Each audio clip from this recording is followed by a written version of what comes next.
This is Mona Lisa Baseball. Our producer came up to me and said, I need more Anonymous 3.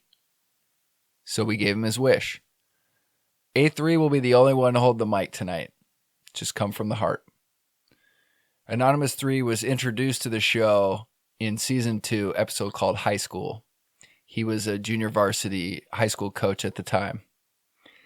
Very exciting for me to think that 5 years ago, the first recording happened, and now I got a group of Anonymi that want to talk baseball.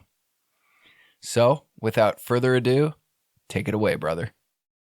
Is it lost on anyone else the irony that some of the teams out there are bringing back significant retro style and throwbacks, not necessarily just in baseball, but across all sports? Oh, we're going to pay tribute to this game and then add robot umpires. You're not getting one past us. First week of baseball in 2026. And the Giants and the Yankees had the opening day game, brought to you by Netflix, not a joke. And yes, they made it look like football. There were introductions and pageantry and WWE. It is what it is. But throughout that, there was an opportunity for Rob Manfred to join the booth. And he made a comment, kind of tongue-in-cheek, of how his traditionalists aren't buying it so far with regards to rule changes that we've been a part of. And I just want to point out, I'm not your anything, Robbie. The whole point of being here and having the blessing of working with A1 with this project, who loves baseball, by the way, is I fucking love baseball. And this opening day, I felt myself being less involved than I normally have been. There's a couple things at play. Life changes and not having the opportunity to have it be such a priority as I would like it to be. But it used to be an event, and it still is the best day of the year. I love opening day. But they still found a way to mess it up and turn their back on a tradition. I mean, how is it that nobody is giving Rob Manfred a hard time that the Cincinnati Reds aren't opening the season? Dating back to the beginning of this game, the Cincinnati Reds opened the season. And for a really long time, including the early 2000s, they did honor that. And the Reds had an opening day game at home, and it was the first game of the season. Now, that's a tradition that, it bothers me that it's gone. Can't sit here and act like your national pastime, trademark that statement, and then completely disregard the tradition. And I think that's what it really comes down to for me. I love talking baseball. I love the project. I love trying to keep baseball alive. Remind people why this game is so beautiful the way that it is, without intervention. And I also need to check myself a little bit too and know that this game has changed a lot. This isn't the first time that there have been rule changes. I understand that. But since the DH, I would say we're in fairly uncharted waters as far as how quickly rule changes are being introduced. And let's talk about this situation here. Let's talk about Mona Lisa Baseball. Let's talk about A1 for a minute. I've had the pleasure of being able to talk baseball with A1 for a really long time. I don't think it's been discussed. We actually share the same Little League manager, a few years apart, but we were pretty much taught baseball fairly similarly. Growing up a little bit different. I'm left-handed, so I play different positions, but had the chance to play baseball with him quite a bit when I was younger. Kind of being the younger generation to that, it was really fun for us because they were on a really good team. And they got to be the Giants. We were the Cubs. Man, and they just mopped people. And at the field that we played at, it was the Little League dream when you're a younger kid and you get to see the older kids playing on the nice field, the most teams and the most fans. And there was a side of the field, if you can imagine, that kind of built up on a hill. On the right side, like first base side, there were some stands. And then on the third base side, it was like kind of a hillside. So there wasn't much standing room, but as a kid, you'd go under the fence like you're not supposed to. And us little guys would just do it. I remember watching him playing center, making a diving catch, broke his wrist, won the game, might have won the season. But having that kind of success changes you in baseball. Like, you get a thrill from it for sure. And for people that say baseball is boring, which can be, but being a student of the game, someone who plays the outfield and loves it, like, I remember watching that going, how cool was it that they won the game? You make a diving catch and defense wins championships. And it's really fun. I get to share that memory. I'm sure he remembers it because it was badass, but really cool as the younger generation, right? Because then it was something that we had to shoot for. Sweeping declaration on the podcast. It doesn't mean much to anyone else besides a few people, but I think our Little League team probably could have taken his Little League team. And that kind of leads into like what he was talking about when he started this. Like, could the 27 Yankees be good nowadays? I don't know if you'd want to face Babe Ruth. I mean, you kind of have to with Ohtani, the best player on the planet. But that's what he talked about in season 1. And when I got the opportunity to talk to A1 about this and just kind of sharing my passion for this game, I went and did a little study. And I went back to the beginning. Since he started it, the amount of change in this game it's sweeping. It's hard to keep up with. Introduce so much change that you find yourself just accepting it because they overwhelm you. Keeping Rob Manfred and the powers that be accountable is important because the more rules that are implemented get us further away from the beauty that the game already has. So, looking at episode 1, he gets caught kind of in a perpetual borderline rhetorical question of like, what era of baseball do you like? And then why can't baseball change? That was like kind of the main reason for it. So I don't know if I've ever answered that question as far as like what era or decade. I believe he went 30s, maybe 40s. I think he actually said himself like he's going to give a horseshit answer. He couldn't pick one. But I think I got to pick the 60s. I'm going to tell you why.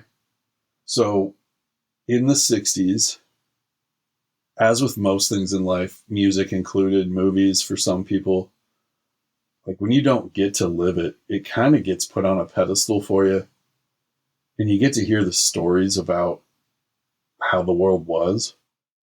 But that generation of baseball, post-integration, my goodness, some of the teams and the talent on both sides of the ball.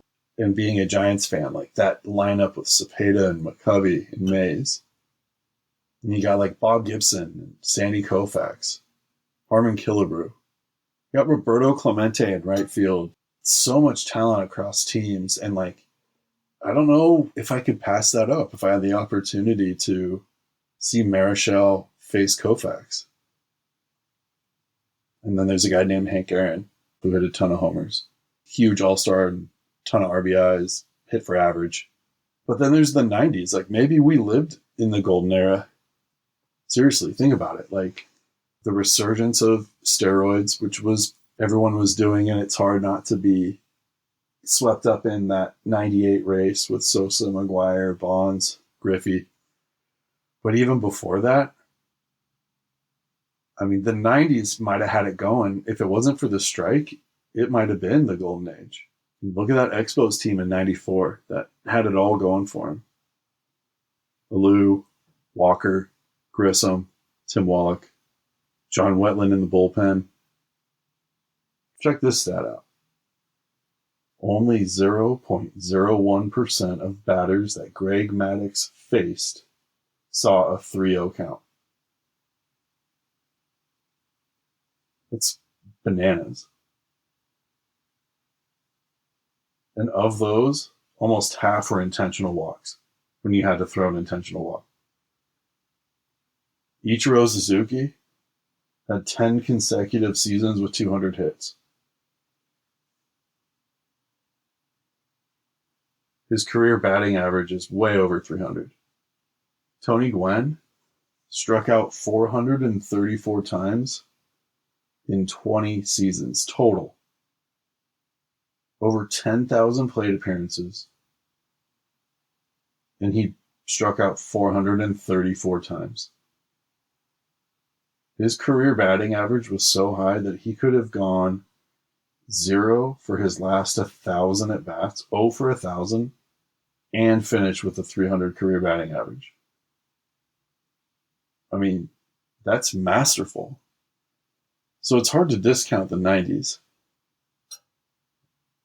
As we know, being baseball fans of the Giants especially, we had some good runs. Got to bring Bonds in, Clark, Williams. I think we had a couple 20-game winners in 93 with a really fun pennant race. Right? So you're looking at 60s, which is like serious pastime and respect for the game. Then you're looking at the 90s, which could be the golden era.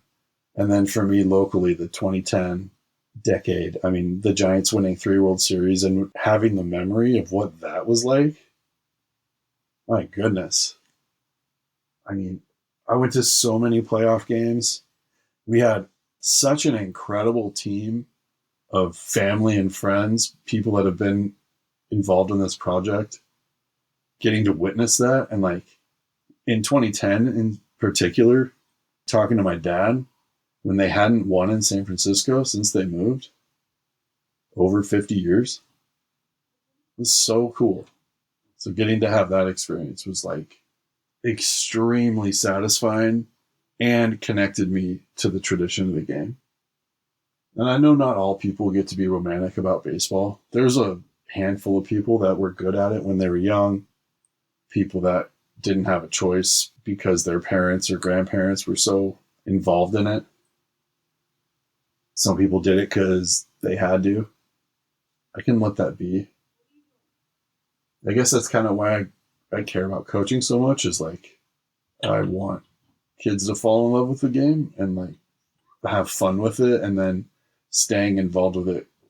They'll do their own journey in finding the beauty of the game if they want to. But let's move on here to the original question. Original question being, why can't baseball change? It's a good question. It has changed.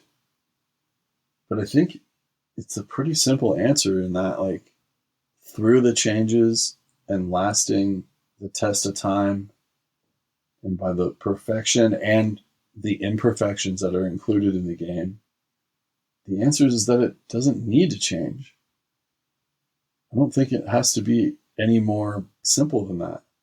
Now, can it change? Yes. Should it change? Probably not. Is it better for the game? That's the question that I think we've been working on. But even in that question, you're trying to decipher, like, what's better mean? Better for the game of baseball, the art, the drama, the play that is baseball? Or better for the game, meaning revenue? Is it better for the game that there's a DH universally? I know for me personally, it changes so much of what I am impressed with baseball, and like managing and watching how teams utilize their role players and being strategic on matchups, and do you let your pitcher go if he's tired or if he's on the cusp of a pitch count, or do you have a chance to score some runs here, so you sacrifice a guy who's pitching a good game to get someone in there that can hit and then let the bullpen take over? I mean, those are nuances that used to mean a lot and made it a really intriguing game to watch. So weirdly enough, if the game is meant to be more exciting, adding a DH kind of makes it less exciting. Except for the fact that, you can watch David Ortiz hit a bunch of bombs, which good for him. He was good for the game. I'm not trying to bag on him, but he was the first name that came to mind as someone who got relegated to just hitting homers.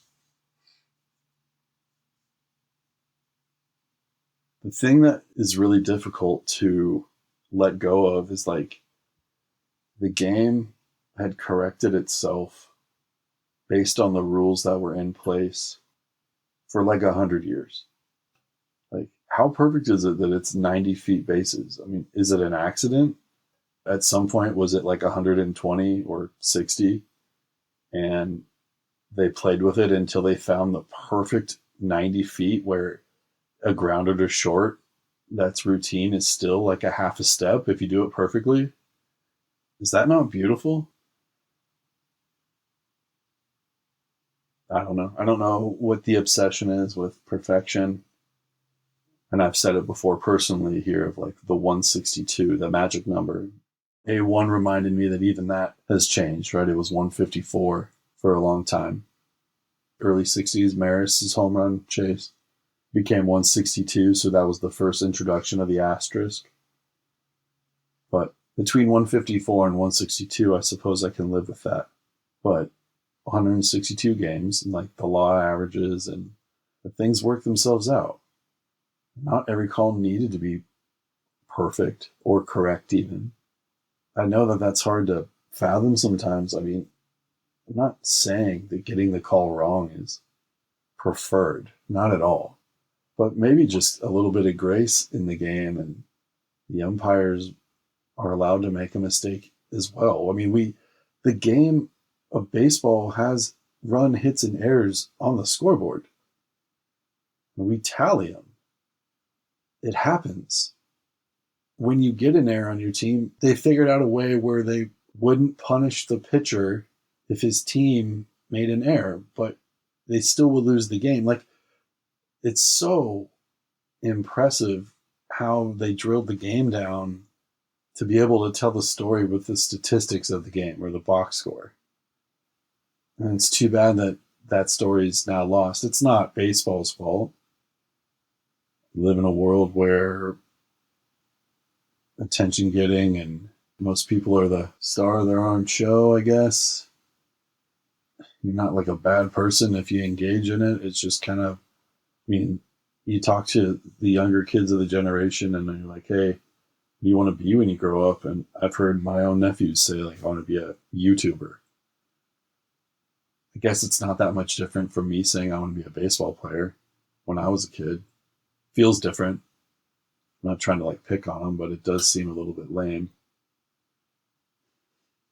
It's a strange time. I mean, in regards to the game governing itself, and I haven't necessarily like pick sides on it, but there's a self-governance in the game. We've talked about like players throwing at each other and all that. Again, it's not to advocate for injuring a player, but the thought being, if a game wasn't going according to the rules, the unwritten rules that mattered to players and coaches and umpires alike, then they would take it into their own hands and handle it and move on. I read a book about the code. It was about hockey and how fighting works in hockey. And when you're a casual fan and you go into a hockey game, you're like, oh, they let you fight, and then you go on a 5-minute timeout. I mean, yes, on the surface, that's what it is. But this book was pretty cool. It talks about how there's like a ranking system or a role player, an enforcer, and specifically to Gretzky and his buddy Marty McSorley. If you noticed, if any hockey fans out there, that when Gretzky went from the Oilers to the Kings, I think even when he ended up in the Blues, but he got traded with McSorley. Anywhere he went, that was his guy. And if people wanted to mess with him, they had to mess with McSorley. I thought that was kind of cool of like working as a team and self-governance, right? Like you can come after the best player on our team. It may not end well for you, but you can do it, and then you suffer the consequences. It's not that much different from baseball. You lay a guy out at second. Back when you could take a guy out on a double play, you can do that. You can go cleats up or run through it. You'll probably get some heat for it at some point. Or Jose Bautista bat flip, and you can bat flip someone in a really high intensity situation in a playoff game. That's fine. And you may not have meant to, but by showing someone up, you're going to get punked. I didn't see that being a negative to the game.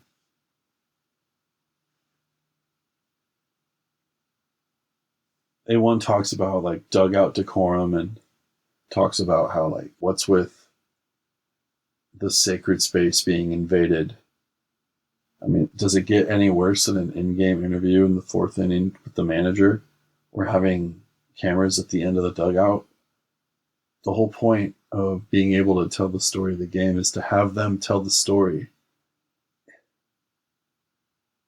I think I read that in journalism, one of the main rules in old journalism was that you wouldn't insert yourself into the story, but you would do your best to surround yourself in it so you could tell the story in its full version.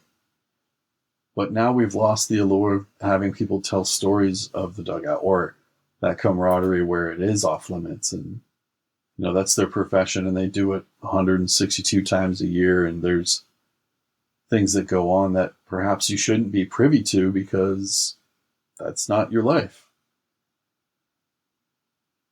I was big on dugout decorum when I was coaching baseball. Tried to implement things that I learned. I would watch videos on drills. I went to a game where the University of Oregon played at the University of San Francisco, and I was watching how the teams interacted in the dugout. And in the middle of the game, the non-starters on the team would run to the foul pole and back.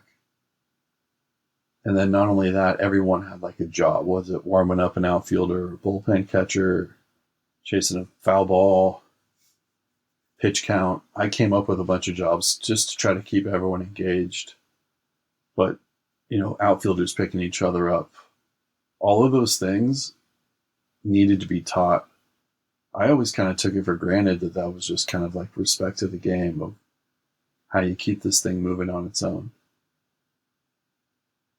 But I was big on that. I think that it keeps you locked in and a part of the team, part of something bigger than just waiting your turn. I don't know. I think about that in a baseball team, A14 and I, we wouldn't joke, but we would play this game that we created during baseball season, especially when you could burn CDs, and we would come up with like the best CD possible. And we modeled our game mix CDs after baseball lineups, right? Leadoff hitter was fast. Something come out that would just like get you jacked up, right? Number 2 hitter could move a guy over. 3 and 4 were the boppers, best hitters. 5 was kind of a wild card, but with a lot of pop. 6 might have been the actual second best hitter to keep the line moving, restart a rally. 7 was important to be able to have some speed. Typically when a pitcher would hit, the number 8 hitter was kind of soft, or maybe the catcher, not a lot of power, but if they were able to pop a base hit into like a Texas leaguer or something down the line that squeaks through, that guy's got to be able to score from second, because the number 9 hitter, it was pretty rare that there was going to be a hit. And then you just start the whole thing over. That's how we thought. Like, baseball changed my thought process. You think about the bench guys and like how the makeup of a team worked. You got a righty and a lefty off the bench to pinch hit for a matchup. Someone with speed, a defensive replacement, your backup catcher. That was how the game was built. And now Shohei Ohtani hits leadoff. It's hard not to knock it. I know it sounds like I'm knocking it. I guess I'm having a hard time wrapping my head around it. A1 is big on stadiums. It's kind of funny. Talks about the 70s and the 80s and the cookie cutters and the AstroTurfs, multi-use stadiums, pretty bland, versus stadiums back in the day, Ebbets Field and Polo Grounds and things like that. But I do think that there's some good baseball. I mean, spoiled enough to go to Oracle Park or whatever it's called now. There's some fields out there that are pretty cool. In episode 2, he talks about the 154 and the 162 with Maris. We talk about the connection to history, right? In baseball especially. That was something that it had over every other sport, in my opinion, because of the stats, and then also kind of that fun hypothetical question of like, could Babe Ruth hit Randy Johnson? Like, who knows? Those kinds of examples have been happening since the beginning of baseball, because it's always been kind of the same game. And now I don't know how that would fare anymore. I don't know if it works. The DH rule in the National League is just so... It's not getting easier to accept. Sometimes you just kind of get beaten down with things in life. Other rule changes, other parts of sports that you just go, okay, I can live with this. It allows me to still get, feed my heart meter, which is still how I feel. I mean, I watched baseball this year, albeit a little bit less enthusiastic than I would like to be. But all of these rule changes and like banning of the shift, ABS, all these things, it's like this weird unspoken attack on the speed of the game. And that's not baseball's fault. That's something that needs to be addressed on a higher level. I mean, it isn't football. It isn't basketball. The pace of the game is very different. Football comes in these spurts, and I think it's an even longer game in duration, but it's presented differently. And baseball is just kind of a slow, babbling brook, and every once in a while has these little waterfalls, and then some build-ups into a confluence. I mean, I'm more romantic of the game, so I find myself wanting to justify that it's fine the way that it is. But I think the part that I have a hard time with is, even with the rule adjustments, trying to cater the game to a population that already doesn't care about the game. Is it gaining traction with them? Or are you just sacrificing the traditionalists? The traditionalists are the ones that are out there keeping the game alive all the time, not the people that happen to catch a highlight or two. It's not the people's fault. I'm not like trying to be rude to people that only catch a game or two a year. Now, like, it's just about like flair. And I guess you just get what you pay for.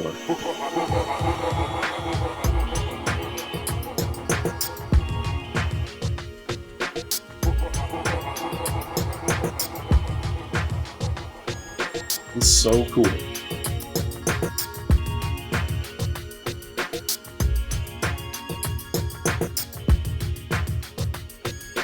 What's better than me?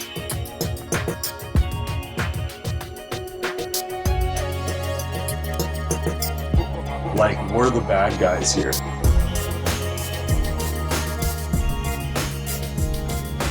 Bananas. My goodness.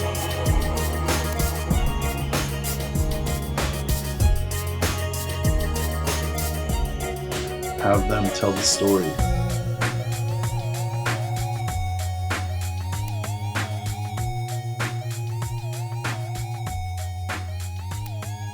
Why can't baseball change?